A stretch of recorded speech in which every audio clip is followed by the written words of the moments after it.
बिस्मिल्लाहिर्रहमानिर्रहीम। अस्सलाम वालेकुम नाज़रीन, वीमैक्स टीवी। आज हम आपके लिए एक बहुत अहम जो है वो सेशन करने जा रहे हैं और इस सेशन के लिए हमारे साथ हमारे मेहमान हैं मोहम्मद अफजल साहब। मोहम्मद अफजल साहब का बैंकिंग सेक्टर में, बैंकिंग इंडस्ट्री में 13 इयर्स का एक मुसलसल जो है वो 13 साल का एक्सपीरियंस है। बड़ा बतौर ख़ास हमने इनको इस सेशन के लिए मदऊ किया है यहाँ पे, और मकसद ये है कि हम आज आपको ये अवेयरनेस दें कि जो वज़ीर आज़म पाकिस्तान ने जो मेरा पाकिस्तान मेरा घर, ये जो एक प्लान अवामुन नास के लिए जो लॉन्च किया है, उसकी मुकम्मल अवेयरनेस वो हम आपको आज इस सेशन में देंगे। हमारे पाकिस्तान का आवाम का एक ये बहुत बड़ा मसला है और बहुत बड़ी आबादी जो है वो किराए के घरों में रह रही है, और जब भी जो भी हुकूमत आती है वो इसके ऊपर कोई ना कोई प्लान ज़रूर देती है आवाम को, जी कि हम आपके लिए इतने घर देंगे, बेघरों को घर मिल जाएगा, ऐसे ही होता है अफजल साहब। तो अभी हम जो है जो प्लान डिस्कस करने जा रहे हैं उसका एक पूरा हमने सवालनामा तैयार किया है। उस सवालनामे में हमारी पूरी कोशिश होगी कि हम हर चीज़, उसके रिस्क क्या हैं, उसकी एलिजिबिलिटी क्या है, उसका क्राइटेरिया क्या है, टाइम कितना लगता है, फंडिंग कितनी होगी, कैसे प्रोसेस है सारा, ये हर चीज़ आपको डिस्कस करेंगे ताकि आपको कोई आपका सवाल ऐसा ना रह जाए जिससे कोई वहाम रहे आपकी जो है ना वो मालूमात में। तो अभी हम स्टार्ट करते हैं। तो अफजल साहब से, अफजल साहब सबसे पहले तो आपको हम बहुत खुशामदीद कहते हैं और आपका बहुत शुक्रिया अदा करते हैं कि आप वो कीमती मालूमात लेके जो है वो हमारे पास आए हैं जो बहुत सारे लोगों को नहीं पता। 90% हो सकता है इवन के पढ़े लिखे लोग जो हैं उनको भी इतना ज़्यादा भी अवेयरनेस नहीं है कि ये जो मेरा पाकिस्तान मेरा घर का प्रोजेक्ट है इसमें अप्लाई कैसे करना है, एलिजिबिलिटी क्या है। तो इस तरह तसलसल में जो है वो पहला क्वेश्चन ये है कि आप इसको किस तनाजुर से देखते हैं। शफीक साहब, आपका शुक्रिया, आपने मदऊ किया आपने प्रोग्राम में, और वीमैक्स चैनल का मैं बड़ा मशहूर हूँ और इनकी ये कावश है, मेरी दुआ है आपकी इस कावश को अल्लाह मज़ीद तरक्की दे, आमीन। इसमें सबसे पहले मैं ये बताता हूँ कि जो लोग तनहादार हैं, मैं सादे लफ्ज़ों में जी बिल्कुल कोशिश करूँगा सादे लफ्ज़ बिल्कुल करूँ। जो तनहादार है वो, और जिनकी इनकम, जो कारोबारी लोग हैं जिनकी इनकम तकरीबन 1 लाख रुपया महीना है, तकरीबन इसके अप टू 100,000, 1 लाख के अंदर अंदर, क्या ज़्यादा भी लोगों की, मतलब आप ये देखें लोगों की इनकम को हम कैसे जस्टिफाई कर सकते हैं, कैसे उसको प्रूफ कर सकते हैं। जी, जो तनहादार है वो किसी अदारे में नौकरी कर रहा है, जी बिल्कुल ठीक है, उसकी कम से कम 50,000 तनख्वाह होनी चाहिए।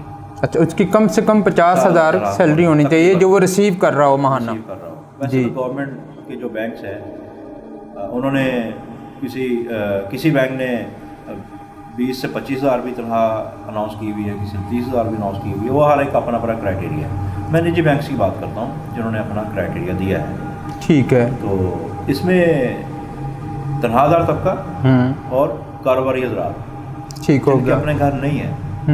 और साथ में एक बड़ी गौरतलब बात है, हुकूमत का ये भी ऐलान है कि जिसके नाम पे प्रॉपर्टी भी ना हो, ठीक है, वो बंदा जिसके नाम पे कोई प्रॉपर्टी नहीं है, एप्लीकेंट जिसके नाम पे प्रॉपर्टी ना हो, वो इसका अहल है। ओके, हो गया। तनख्वाह की भी बात हो गई और कारोबार की भी बात हो गई, बिल्कुल ठीक है, ये अहलियत आ गई। ठीक है। साथ में अब आप आ जाएं कि ये कितनी लिमिट तक का कर्जा है जी या कर सकता है बैंक एप्लीकेंट को। देखिए जी, हुकूमत ने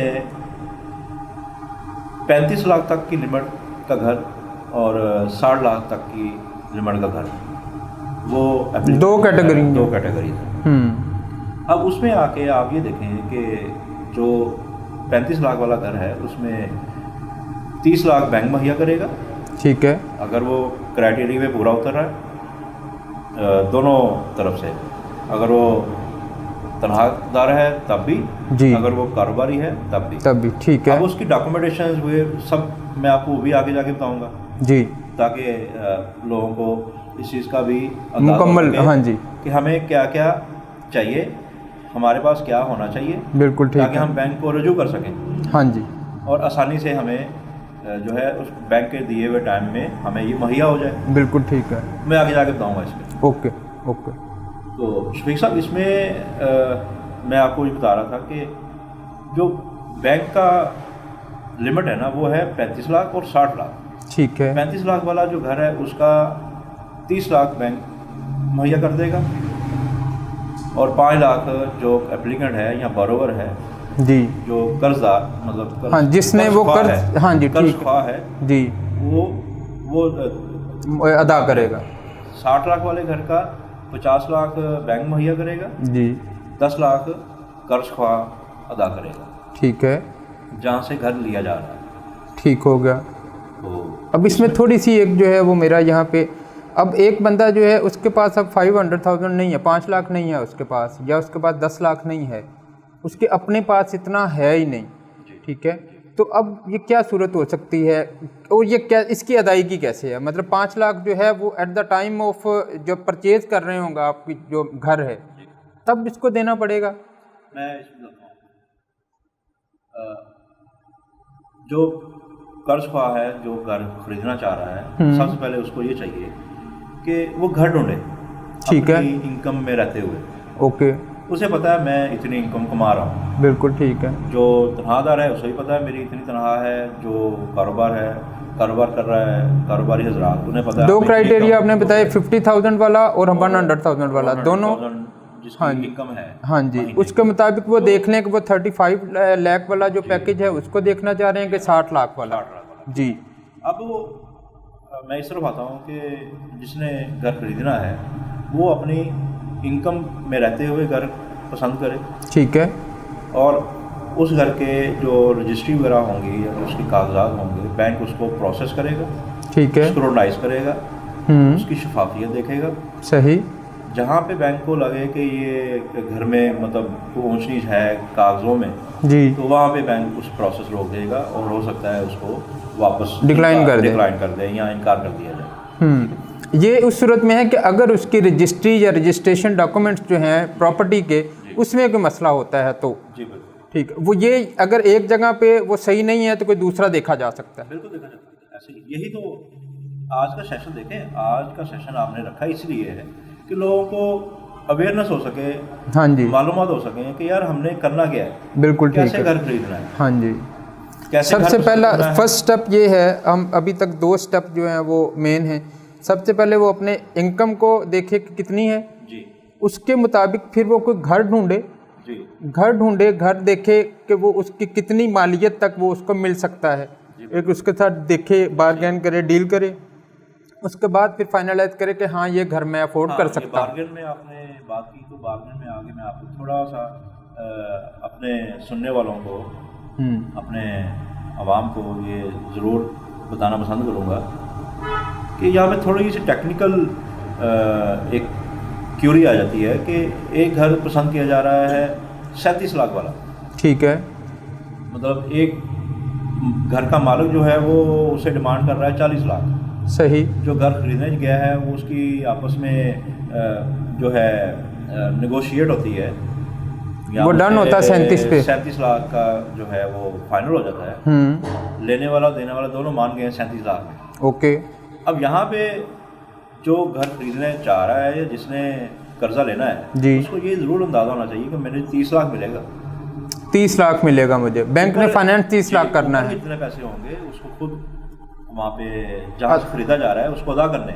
ओके, बाकी जो अदायगी का प्रोसेस होगा, बैंक की प्रोसेस है, बैंक के जो प्रोसेस के लिए कागजात मुहैया करने हैं, वो घर की रजिस्ट्रियाँ होती हैं, घर के बाकी जो डॉक्यूमेंट होंगे वो होंगे, और जो एप्लीकेंट इसमें है या एक मालिक जो है जिस बंदे ने मकान सेल करना है, पहली बात तो ये भी हो सकता है कि हम 37 लाख तक ना जाएं, हम 30 लाख तक ही रहें। एग्जाम्पल दी है, हाँ, हम एग्जाम्पल दी है, अगर 30 लाख से ऊपर जो है वो खुद होगा। मैं उस तरफ आता हूँ कि अब आपको पता है शफीक भाई, अपने लाहौर सिटी एरिया में 30 लाख तक का मेरा नहीं ख्याल कोई घर बहुत मुश्किल है, या थोड़ा साइड पे थोड़ा सा दूर चले जाएं, मतलब सिटी से हट के, हाँ वहाँ पे मिल जाएगा, तो वहाँ पे सिंगल स्टोरी अगर कोई घर हो तो वो जी बिल्कुल ठीक है।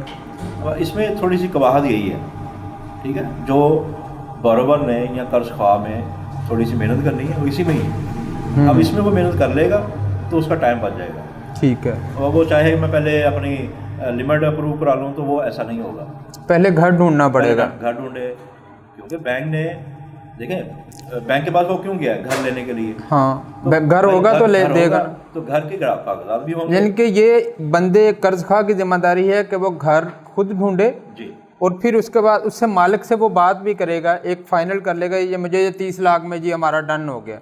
अब जब वो डन हो गया तो मालिक जो है वो उसको डॉक्यूमेंट्स कैसे दे देगा बगैर किसी बयाना वगैरह के या इस तरह? देखिए उसका प्रोसीजर बैंक ने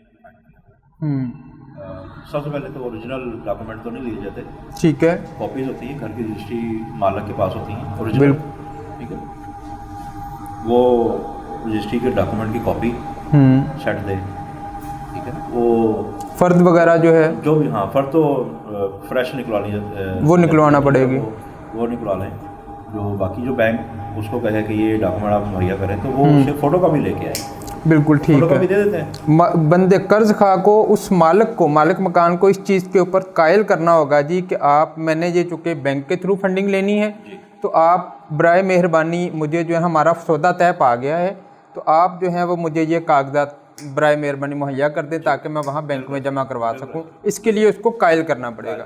और स्पेशल में आपको यहाँ पे एक और बात जो अपने पाकिस्तान का ट्रेंड चलता है प्रॉपर्टी के लेन देन में, आवाम भी जानती है इसको कि प्रॉपर्टी के लेन देन में जब घर कोई खरीदता है या प्लॉट खरीदता है तो वैसे सेशन से हट के बात है, लेकिन ये थोड़ी सी मैं आगाह करना चाहूँगा आवाम को कि फ़ायदा हो जाएगा उनका जी। उसमें शिक्षा ये होता है कि घर लिया जाएगा या प्लॉट लिया गया, उसका टोकन बयाना कर दिया या बयाना कर दिया तो 3 माह का टाइम देता है जिससे खरीदा जा रहा है, नॉर्मल टाइम होता है, वो मार्केट का ट्रेंड चल रहा है। अब यहाँ पे आके बैंक का जो प्रोसेस टाइम है 1 महीने का टाइम है, 1 माह का टाइम है जो कागजात की वसूली से लेके जी प्रोसेस टाइम तक और डिसबर्समेंट तक जी 1 माह का टाइम देने तक जो है ना 1 माह का टाइम है, जो बैंक का जो अनाउंस्ड टाइम है वही प्रोसेस टाइम।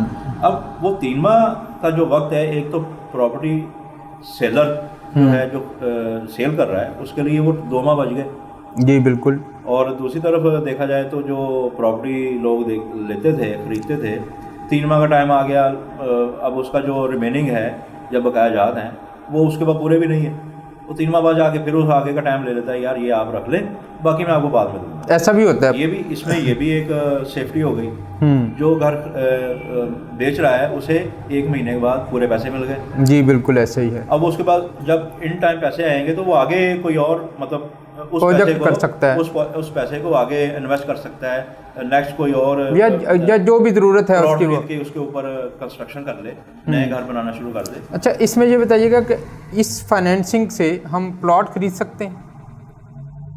जी नहीं, प्लॉट नहीं, घर का ही है, बना बनाया घर का जो है ना वो हो सकता है, या अगर आपके पास अगर हमारे पास प्लॉट है, अगर किसी के पास प्लॉट है और वो उसके ऊपर कंस्ट्रक्शन करना चाह रहा है जी बिल्कुल उस पर भी कंस्ट्रक्शन के लिए भी मुहैया की जाती है, मतलब ये फाइनेंसिंग जो है वो कंस्ट्रक्शन के लिए मुहैया की जा सकती है अगर किसी का प्लॉट है।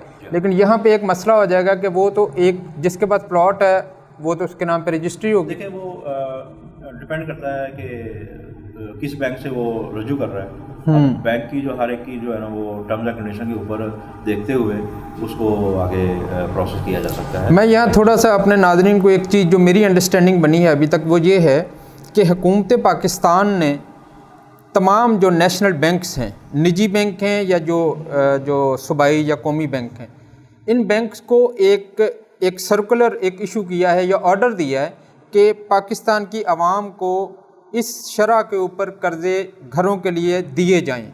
ये एक उनके लिए मैंडेटरी कर दिया गया है कि भाई आपने ये करना है।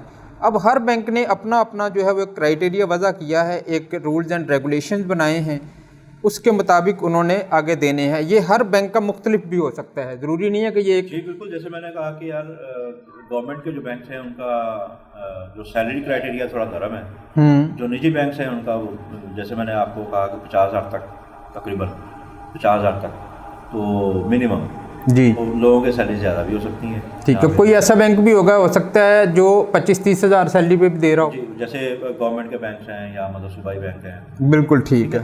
अब इसमें आगे गवर्नमेंट की जो अपनी पॉलिसीज़ हैं वो ये तो अब मेरी आवाम को चाहिए कि वो रजू करें कि अगर कोई लो इनकम पर्सन है वो गवर्नमेंट अदारे को जाके पूछ सकता है, उसकी मालूमात वहाँ से ले सकता है कि जी वो आपकी। अब गवर्नमेंट अदारे में मुख्तलिफ बैंक्स भी हैं। जैसे मैं आपको बताता चलूँ कि गवर्नमेंट का नेशनल बैंक है, आवाम जानती है, फिर पंजाब बैंक है, हाउस बिल्डिंग फाइनेंस कॉरपोरेशन है जहाँ लाहौर में जी, आवाम उसको भी बड़ा अच्छे से जानते हैं। तो मैं ये चाहता हूँ कि आवाम को चाहिए अपनी कैपेसिटी में रहते हुए, अपनी इनकम में रहते हुए सोर्स करें। बैंक गवर्नमेंट ने ये लोन को, इस कर्ज़े को अनाउंस कर दिया है, ऐलान कर दिया है, ठीक है। अब हमारी आवाम को चाहिए जिनके पास घर नहीं है, जिनके पास किराए के घर पे रह रहे हैं एक अरसे से, उनके पास बहुत अच्छी अपॉर्चुनिटी है, एक अच्छी अपॉर्चुनिटी को अवेल करें। और आने वाले वक्त में देखिए, अगर वो पिछले 10 सालों में किराए पे रह रहे हैं, आने वाले वक्त में भी किराए पे रहेंगे, तो वो मैं ये समझता हूँ कि वो किराया अदा कर रहे हैं। अब यहाँ पे अगर वो किस्त अदा कर रहे हैं जो कि बैंक से लिया गया, बैंक से जो घर है उसकी किस्त अदा कर रहे हैं, तो एक वक्त में उनका अपना घर बन जाएगा जी। वो समझे किराया दे रहे हैं, वो किराया देते जा रहे हैं, और एक टाइम आएगा वो घर उनका अपना हो जाएगा, उनका हो जाएगा, उनकी आने वाली नस्लों का हो जाएगा। ऐसे ही। अच्छा, इसमें थोड़ा सा अब ये थोड़ा गाइड कीजिएगा कि जो शरह है, जो प्रॉफिट की शरह है, अब वो भी मुकर्रर है, वो कितनी? आपने अच्छा सवाल किया। उसमें मैं आपको अपनी आवाम को बताता चलूँ कि हुकूमत ने जो शरह का जो मार्कअप का जो उन्होंने ऐलान किया है, पहले 5 साल के लिए, दूसरे 5 साल के लिए, और उसके बाद ये टोटल इसका टर्नओवर है 20 साल। ओके, ठीक है। 20 साल। अब 20 सालों में मैं ये समझता हूँ कि पहले 5 साल के लिए हुकूमत ने जो अनाउंसमेंट की है वो 5% है, सेकंड 5 ईयर जो है वो 7% है, ठीक है, और आफ्टर 10 ईयर वो तकरीबन 9% है, तकरीबन 9 से 12% है, 9 से 12 है, 12%। ठीक है। हर बैंक का अलग अलग उसमें मार्कअप या स्प्रेड। लेकिन जो पहले 5 साल और उससे सेकंड 5 इयर्स हैं, इन दोनों का तो फिक्स है, कोई बैंक इससे ज़्यादा नहीं ले सकता मार्कअप। जी बिल्कुल सही। 5% और 7%। उसके बाद अगले जो 10 साल हैं उसके ऊपर जो आप कह रहे हैं कि 9 से लेकर 12% तक हो सकता है, ठीक है। तो ये बहरहाल ये फिक्स हैं, ये आप किसी भी बैंक से जो है वो रुजू कर लें, चाहे गवर्नमेंट के या लोकल निजी कोई भी है, उन आपको मार्कअप यही पड़ेगा, प्रोसेसिंग का फ़र्क हो सकता है, ठीक हो गया। तो इसमें अफजल साहब अभी ये हमें ये बताएं कि अब एक बंदा जो है जिसने अब घर लेना है, अब वो उसके लिए क्या कागजात, एक तो आपने वो रजिस्ट्री वाले करवा दिए, अपने उसके जो उसकी पर्सनल जो है वो क्या चाहिए कागजात? इसमें अपनी माम को बिल्कुल अदा करना चाहूँगा कि जैसे मैंने शुरू में बताया है कि तनख्वाहदार और कारोबारी हज़रात जी, अब तनख्वाहदार जो है वो अपनी सैलरी स्लिप है, उसके बाद जो बैंक स्टेटमेंट हो सकती है, बैंक ट्रांसफ़र होती है, हाँ जी, वो अपनी बैंक स्टेटमेंट दे 6 माह की, जी, जिसमें सैलरी आती है, जस्टिफिकेशन हो सके कि इसकी इतनी सैलरी है और ये बैंक में ट्रांसफ़र हो रही है। साथ में सैलरी स्लिप भी चाहिए होगी? जी बिल्कुल चाहिए होंगी, 3 सैलरी स्लिपें चाहिए होंगी लास्ट मंथ की, जो अपडेटेड हैं, करंट जो हैं, पिछले लेटेस्ट 3 माह की सैलरी स्लिप, जो उसकी जॉब का प्रूफ होगा कि ये बंदा यहाँ जॉब कर रहा है और इतनी सैलरी ले रहा है, और ऑफर लेटर भी जो उसके इदारे ने दिया होगा उसको, जॉब लेटर दिया होगा, ठीक है, वो भी चाहिए। जॉब लेटर, सैलरी स्लिप 3 माह की, और उसकी 6 माह की जो है वो अपडेटेड जो है बैंक स्टेटमेंट चाहिए, ठीक, जिस बैंक में उसकी सैलरी ट्रांसफ़र हो रही है। ओके, ये 3 टाइप हो गए, और साथ में उसकी NIC कॉपी, जी, CNIC की कॉपी हो गई, तस्वीरें भी चाहिए होंगी, तस्वीरें भी कुछ 4 या 6, कोई बैंक 6 मांग रहा है, कुछ 4 मांग रहा है, ठीक है, यानी कि 4 से 6 तस्वीरें चाहिए मुहैया करनी, वो उसे जो डिमांड की जाए वो तस्वीरें मुहैया करेगा। ओके, ठीक है, ये तो हो गया सैलरीड पर्सन के लिए, अपने कागजात, ठीक है। और उसके साथ साथ जो घर के कागजात हैं वो मैंने आपको बताया पहले भी, बिल्कुल ठीक है, वो ओनर प्रोवाइड करेगा, फर्द हो गई, फोटोकॉपी होगी पूरी, वो उसके रेलिवेंट घर के रेलिवेंट जितने भी कागजात हैं वो सारे जो है वो जमा करवाने, ठीक है। और कोशिश करें रजिस्ट्री वाला घर जो देखा जाए, और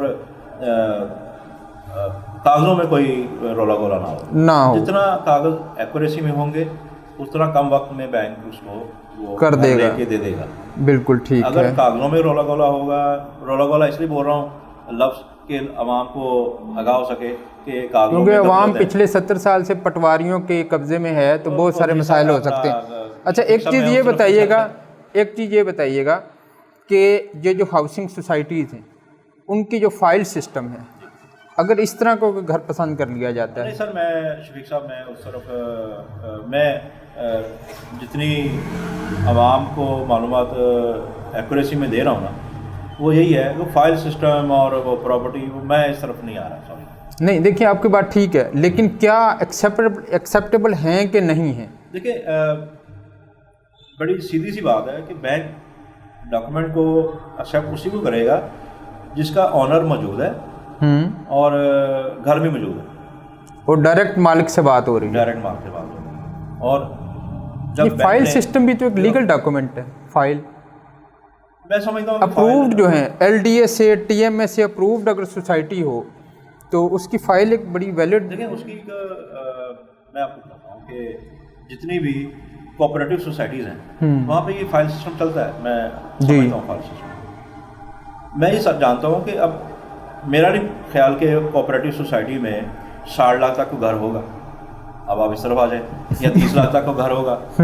मैं इसलिए आपको अब अपनी आवाम को आगाह करना चाह रहा हूँ। पता है ना भी कि 60 लाख तक का किसी भी सोसाइटी में, कोऑपरेटिव सोसाइटी में घर नहीं है एटलीस्ट।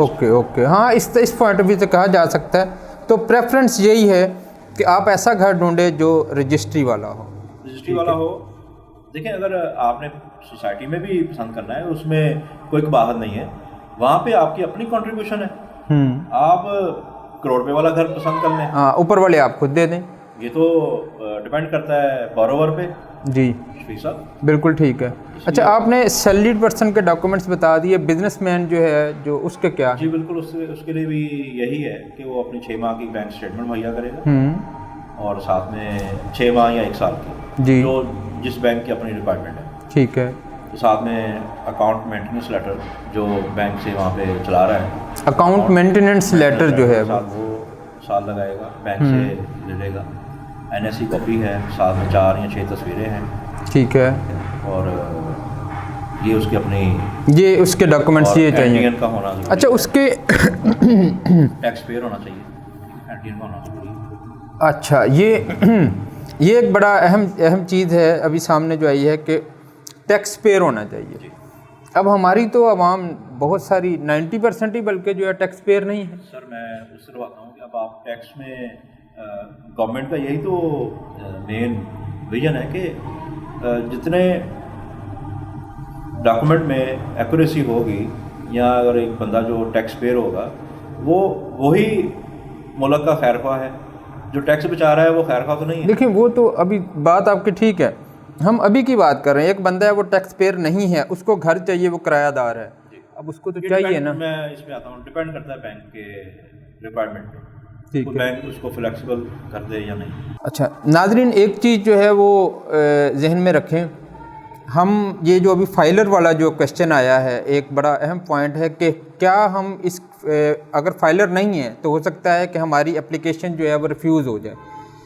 मुख्तलिफ बैंक के मुख्तलिफ क्राइटेरिया जैसे आपने बताए, तो हमारा इस सेशन के बाद एक सेशन होगा जिसमें हम आपको फाइलर बनने का आसान तरीन जो तरीका है, ये एक बिल्कुल नॉर्मल सी चीज़ है। ऐसी हम आवाम जो है वो इससे चूँकि आगाह नहीं है, इसलिए उसको लगता है पता नहीं ये क्या कोई बहुत मुश्किल सा काम है, फाइलर होना, टैक्स पेयर होना, या पता नहीं शायद मेरी सारी प्रॉपर्टी टैक्स में चली जाएगी। ऐसा कुछ भी नहीं है। हम एक रिप्यूटेबल लायर के साथ जो है वो आपकी एक नशिस्त हमारी होगी, उसमें एक कंप्लीट प्रोसेस जो है वो इंशाल्लाह हम आपको बताएंगे, फाइलर होने का पूरा तरीकाकार और इसके ऊपर कितना एक्सपेंस हो सकता है आपका रजिस्ट्रेशन के लिए। ठीक है, ये ध्यान में रखिएगा। और अभी हम दोबारा सेशन की तरफ चलते हैं, इसी सेशन में। तो सर ये अफजल भाई ये बताइएगा कि क्राइटेरिया हमने डिस्कस कर लिए जो डॉक्यूमेंट्स के हैं। अब एलिजिबिलिटी में एक बंदे को अगर सैलरीड पर्सन है तो उसको कितना अरसा होना चाहिए जॉब करते हुए, और एक बिजनेसमैन है तो उसको कितना अरसा होना चाहिए जॉब करते हो, बिजनेस करते हुए?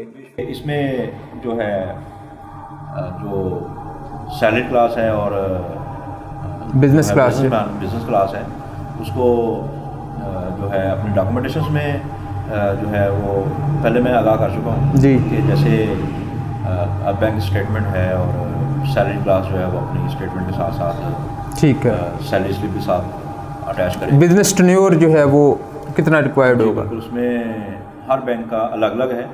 जैसे गवर्नमेंट के जो बैंक्स हैं कुछ बैंक्स ने 5 साल का कहा हुआ है जी कि कम से कम 5 साल से वो कारोबार कर रहा हो, ठीक है, या तनख्वाहदार है तो कम से कम 5 साल से वो जॉब कर रहा हो। वो हर एक बैंक का तकरीबन 1 साल से 5 साल तक का है। ओके हो गया। इसमें गवर्नमेंट बैंक भी अच्छा ये चेक होगा सैलरीड का तो चलो चेक हो सकता है ना, डेट ऑफ ज्वाइनिंग जो ऑफर लेटर जब साथ होगा, ऑफर लेटर पे डेट ऑफ ज्वाइनिंग आपको मिल जाती है, आपका टर्नओवर जो है वो कैलकुलेट हो जाएगा। लेकिन जो बिजनेसमैन है उसका कैसे कैलकुलेट होगा? अब आप आगे पॉइंट पे हाँ। मेरी माम जानती है कि जब कारोबार किया जाता है तो कारोबार में मैं इस तरफ पहले मैं आपको आगाह कर देता हूँ कि जिस बंदे का एंटीन बना हो या जिस बिजनेस पर्सन का एंटीन बना हो, एंटीन के ऊपर डेट आ रही होती है हाँ, तब एंटीन बना है। बिल्कुल ठीक है। तो सबसे पहले तो वो वहाँ से ही अंदाज़ा हो जाएगा कि ये बंदा तब से काम कर रहा है इस नाम से। वो 5 साल से भी वो मतलब ऊपर भी हो सकता है, वो 2 साल भी हो सकता है। लेकिन निजी बैंक्स हैं जो मतलब 1 साल तक का टाइम भी दिया हुआ है। 1 साल हो गया वो उन्हें कारोबार करते हुए, 1 साल हो गया वो उन्हें नौकरी करते हुए। बिल्कुल ठीक हो गया। अच्छा इसमें ये जो चीज़ है तो इससे तो फिर ये जो फाइलर की या एनटीएन की जो है ना वो इम्पोर्टेंस और ज़्यादा मज़ीद बढ़ जाती है। तो आप नेक्स्ट सेशन ज़रूर देखिएगा, उसमें इंशाल्लाह आपको ये सारी डिटेल बताएंगे। तो अफजल साहब इस मज़ीद कोई आप इसमें जो है ना कोई रिस्क या मतलब कोई ऐसी चीज़ जिसकी वजह से जो है ना हम ये सहूलत हासिल करने से महरूम रह जाएं, खुदा ना खास्ता, ऐसी कोई चीज़? कोई हर पर्सन का कोई क्रिमिनल रिकॉर्ड जैसे पुलिस वेरिफिकेशन सर्टिफिकेट होता है, ऐसी कोई चीज़ तो नहीं चाहिए? जी बिल्कुल, बैंक अपना उसका क्राइटेरिया है ना एप्लीकेंट को चेक करने का अपना पूरा करेगा। ठीक है, वो हर बैंक के अपने अपने क्राइटेरियाज हैं मतलब उसको बोरोवर को या एप्लीकेंट को चेक करने के। फिजिकल वेरिफिकेशन है? जी बिल्कुल, फिजिकल मतलब जो घर की है उसकी लोकेशन, उसकी सारी चीज़ें बिल्कुल है।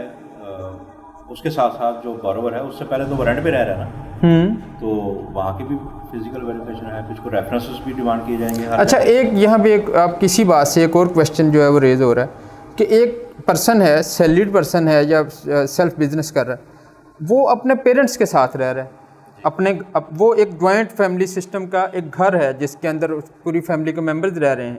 एक बंदा वो सैलरी पर्सन अपना एक घर लेना चाह रहा है, तो अब उसकी फ़िज़िकल वेरिफिकेशन जो है वो वो घर पे होगी। जी साहब देखिए, यहाँ पे जो हुकूमत का विजन है ना वो उसको मद्देनजर रखना है। विजन को दोबारा बता देता हूँ उन लोगों के लिए, बराए मेहरबानी अब मैं अपनी आवाम से भी गुजारिश करूँगा कि ये किसी का हक ना मारे। ठीक है, ये बेघर लोगों को घर देने का एक विजन है, तो वहीं तक रहना चाहिए। सही, जिनका अपना घर है वो रहने दें, वो ठीक है, वो रह रहे हैं। नहीं देखिए इसमें एक बहुत बड़ी चीज़ है, फैमिलीज बड़ी हैं, एक घर 3 मरले का है, उस 3 मरले बेशक वो वालिद साहब के नाम है, मोरूसी आपका जो है वो घर है, लेकिन अब 3-4 भाई हैं, उनकी फैमिलीज़ हैं, उनके बच्चे हैं, वो कैसे एडजस्ट करेंगे? उन क्या अल्टीमेटली वो बाहर जाना पड़ेगा उनको? बिल्कुल, उनके लिए ये अपॉर्चुनिटी है, उनके लिए भी होनी चाहिए ना, उनके लिए भी होनी चाहिए, बिल्कुल है। उनके लिए भी वो लिखा नहीं, अगर वो अपने क्राइटेरिया पूरा उतरते हैं हाँ जी, तो वो अप्लाई करें।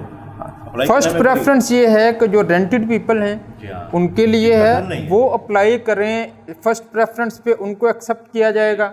सेकंड प्रायोरिटी ये हो सकती है कि आप जिस घर में रह रहे हैं वो आपका आबाई घर तो है, लेकिन आप अब बहुत सारे लोग इकट्ठे हो गए वहाँ पे, फैमिली बड़ी है, तो बाहर निकलना जो है वो ज़रूरी है, तो उनको भी प्रायोरिटी उनको भी दिया जाएगा, वो भी एलिजिबल हैं। ऐसा नहीं है कि उनको रिफ्यूज़ कर दिया जाए। ये डिपेंड करता है बैंक पे। मैं ये इसमें फाइनल नहीं कहूँगा कि ये वो उन्हें दिया जाएगा, ये डिपेंड करता है बैंक के ऊपर। ओके, ठीक है, बैंक अपनी स्क्रूटनी में देखता है, प्रोसेस में देखता है, फिर उसके मुताबिक देखा जाएगा। इसकी फिजिकल वेरिफिकेशन होगी ये बंदा कितनी देर से यहाँ पे रेंट पे रह रहा है, क्योंकि हो सकता है कि मैं 15 दिन के लिए रेंट पे ही चला जाऊँ तो जनाब वो अप्लाई कर दूं कि भाई मैं तो रेंट पे रह रहा हूँ तो मुझे घर दें। आप अपने ये तो नहीं चेंज कर सकते ना खानदान नंबर जो आपका वीसा आईडी कार्ड। नहीं मैं देखें लोग बहुत सारे फ़ायदे हासिल करने भी वाले भी तो आ जाते हैं ना साथ। जी बिल्कुल, वो आप सही बात करें कि जो शफाफियत है ना, इसलिए तो तमाम बैंक्स को इन्वॉल्व किया गया है, निजी बैंक्स को भी इन्वॉल्व किया गया है, फिर साथ में गवर्नमेंट के अपने बैंक्स भी हैं जो इसमें इन्वॉल्व हैं। ठीक है। इस कर्ज़े के लिए, इस कर्ज़े को मुहैया करने के लिए बैंक अपना रिस्क पहले एनालिसिस करता है। ठीक है। हर बैंक का अपना एक लीगल डिपार्टमेंट है, सही, जो ओपिनियन देता है। ठीक है, लीगल डिपार्टमेंट का काम ही यही है कि रिस्क को एनालिसिस करना और रिस्क मिनिमाइज़ करना और रिस्क को देखते हुए उसको आगे प्रोसेस कर देना। बैंक को ओपिनियन देता है, देन बैंक आगे। अफजल साहब, हमारे मुआशरे का एक कल्चर बना हुआ है और हम हर काम के अंदर उसको अव्वलीन तरजीह देते हैं। किसी भी काम को करने के लिए 4 पैसे खर्च किए जाएं तो वो काम हो जाता है। ये हमारा माइंड सेटअप है हमारी सोसाइटी का, अनफॉर्चुनेटली ये बना दिया गया हुआ है। अच्छा, अब इस चीज़ में आपने शफाफियत की बात की, ट्रांसपेरेंसी, उसमें मुझे बताएं कि क्या हम पैसे दे के अपना क्राइटेरिया, एलिजिबिलिटी क्राइटेरिया जो है, अहलियत का जो दायरा कार है उसको पूरा कर सकते हैं? पैसे खर्च करके किसी बैंक के एहलकार को दे दिए, बैंक मैनेजर को दे दिए, एजेंट को दे दिए, इस तरह का कुछ करके। शीख साहब, आपने बड़ा अच्छा सवाल किया है। मैं समझता हूँ ये आपको शुरू में सवाल करना चाहिए। ठीक हो गया। मैं अपनी आवाम को आगाह करता हूँ कि जो विजन हुकूमत पाकिस्तान का है या वज़ीर आज़म पाकिस्तान का है जनाब इमरान खान साहब का, अब वो तो उनके बारे में तो आप सब जानते हैं कि उनका विजन क्या है। और साथ में आपने जो सवाल किया है उसके लिए मैं आपको बड़ा ही क्लियर कर दूं, अपनी आवाम को क्लियर कर दूं कि इस मामले में आप किसी एजेंट के हाथ या किसी बैंक ऑफिसर को आपने किसी भी डिमांड के ऊपर नहीं आना, ना ही आपने ऑफ़र करनी है। अगर आप ऑफ़र की तरफ जाएंगे या कोई मतलब कुछ रिश्वत मांग रहा है या देने में आप जाएंगे तो मेरा ख्याल है आपका केस जो है ना वो वहीं पे डिक्लाइन हो जाएगा, आपको इनकार हो जाएगा, बल्कि आपकी अहलियत ही ख़त्म हो जाएगी। आपका टाइम भी ज़ाया करेंगे और बैंक का भी टाइम ज़ाया करेंगे। मैं ये समझता हूँ और इन ऐसे लोगों से बचें। मैं ये समझता हूँ कि देखिए, ये जो चीज़ें ऐलान होते हैं या हुकूमत ऐलान करती है अपनी आवाम के लिए, एक ऐसे तबके के लिए जिनका घर नहीं है। अब जो बीच के लोग हैं जिन्हें मैं लफ्ज़ माजरे के साथ इस्तेमाल करूँगा, काली भेड़ें, मैं ये समझता हूँ ऐसी काली भेड़ों को आप देखें, अगर कोई इस तरफ जा रहा है तो उसको उसके बारे में बिल्कुल कंप्लेन करनी चाहिए उसी इदारे को जिस इदारे से वो आया हुआ है। तो अगर कोई आपसे डायरेक्टली आगे कोई अप्रोच कर रहा है तो पहले उसके बारे में देखें ये कौन है और कहाँ से आया है।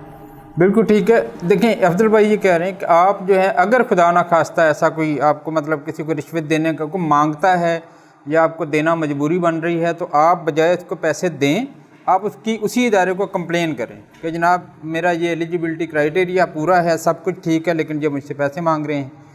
तो अफजल साहब, मेरा ख्याल है गुफ्तगू काफ़ी तवील हो गई है, हम इस सेशन को वाइंड अप करते हैं। आलमोस्ट हमने सारी चीज़ें जो हैं वो एक्सप्लेन कर दी हैं, तो अब इजाज़त का टाइम है। मैं अपनी आवाम से बिल्कुल वीमैक्स स्टूडियो का, वीमैक्स के लोगों का बहुत शुक्रिया अदा करता हूँ। बड़ा मशहूर हूँ जिन्होंने आज मुझे इतना टाइम दिया और मैं अपनी आवाम के लिए ये मालूमात लेके आया। आगे जाके मैं भी समझता हूँ कि ये मेरी आवाम जो है इस मालूमात पे मुस्तफ़ीद होंगे इंशाअल्लाह, और अपने जो इनके विजन है, हुकूमत के विजन के मुताबिक देखते हुए अपने इनकम में रहते हुए डायरेक्ट बैंक को खुद जाएं, खुद विज़िट करें, अपने एरिए की जो मुतलका ब्रांच है वहाँ पे जाएं, मालूमात लें। अगर कोई एक बैंक मालूमात सही नहीं दे रहा दूसरे बैंक चले जाएं। वैसे तो हर एक को देनी चाहिए, के पास ये मालूमात हैं। तो मैं ये समझता हूँ कि आवाम को और जो बोरोवर है या कर्ज ख्वाह है जो कर्ज लेना चाह रहा है, घर खरीदना चाह रहा है, जिस सारी मालूमात में, सारी गुफ्तगू में आगाही दी गई है, वो उसको चाहिए कि वो डायरेक्ट अप्रोच करे, ना कि दरमियान के किसी बंदे के, जैसे आखिरी बात की गई, इसी पे मैं दोबारा इसको आगाह कर रहा हूँ, तो ऐसे लोगों से ज़रा बचें। तो अभी जनाब हमें इजाज़त दें। शफीक साहब, जो इजाज़त से पहले प्राइवेट बैंक्स और गवर्नमेंट अपनी बेघर आवाम के लिए मौजूद है, जिनके अपने घर नहीं है, बेघर आवाम के लिए ये लाया गया है प्रोजेक्ट, और आप इसमें इसको मुस्तफ़ीद हों, मैं ये कहूँगा, ना कि ज़रूर हिस्सा लें, ज़रूर हिस्सा लें, और जो जिसकी जो अहलियत है उसके मुताबिक वो लाजमी इसको बिल्कुल अवेल करें। ये एक बहुत बड़ी सहूलत है। घर बन जाएगा आने वाले 10 सालों में, 15 सालों में, वो उसके रेंट की जगह पे उसकी किस्त जाएगी, उसका अपना घर बन जाएगा, और वो ज़िंदगी में अपना जो है एक सुकून की ज़िंदगी आ जाएगी। बिल्कुल ठीक है। तो नाज़रीन इजाज़त दें, इंशाल्लाह नेक्स्ट सेशन तक के लिए अल्लाह हाफिज़।